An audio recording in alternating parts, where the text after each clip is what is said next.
continue de parler d'économie. Selon les Nations Unies et la Banque mondiale, environ 45 à 50 millions d'Africains vivent hors de leur continent. Une diaspora dynamique essentielle qui génère chaque année plus de 100 milliards de dollars de transferts d'argent.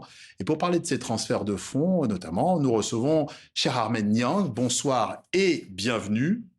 Vous êtes à la tête de l'entreprise DigiTransact Finance, dont la mission est notamment de faciliter ces transactions. Vous allez nous expliquer comment. Alors, on connaît les différents acteurs de ces transferts de fonds. On connaît les Western Union, les MoneyGram, les Orange Money.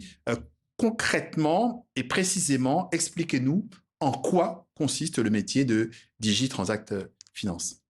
Bonsoir Patrice, et donc merci de m'avoir invité sur ce plateau. En fait, il faut savoir que DigiTransact Finance est parti d'une expérience de 15 ans, donc dans le transfert d'argent, où j'étais vraiment sur le terrain et j'ai vu la façon de consommer en fait les diasporas, et plus précisément les diasporas africaines.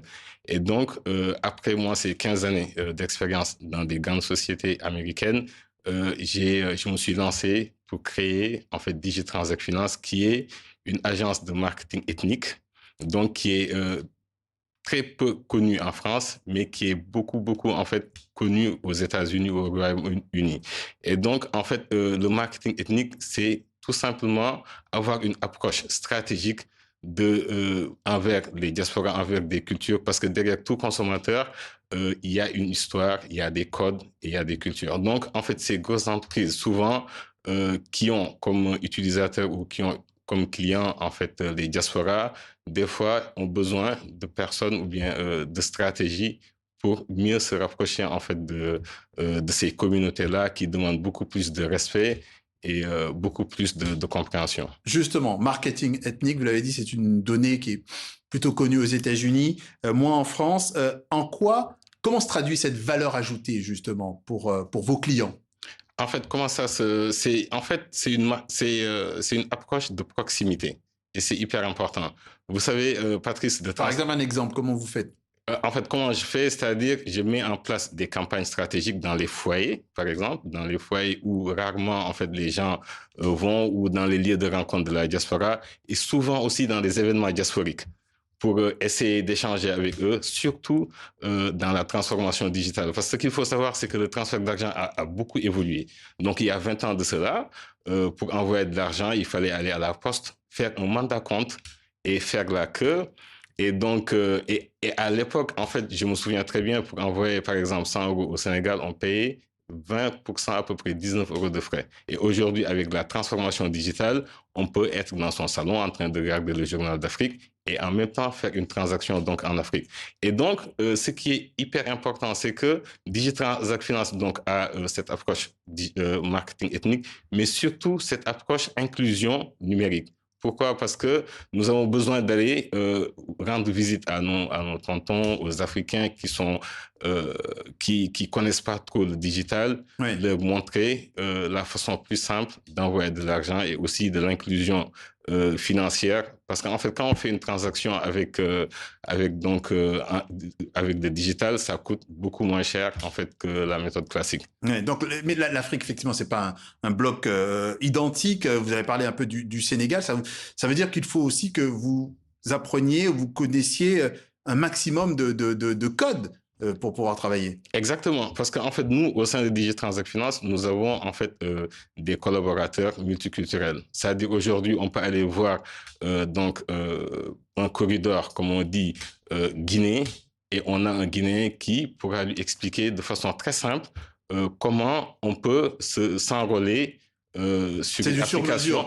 C'est du sur-mesure. Et c'est hyper important parce que, en fait, ces grandes sociétés, ces opérateurs, souvent peuvent faire de la publicité, sponsoriser un grand club de football, alors que la cible ne représente que 10%.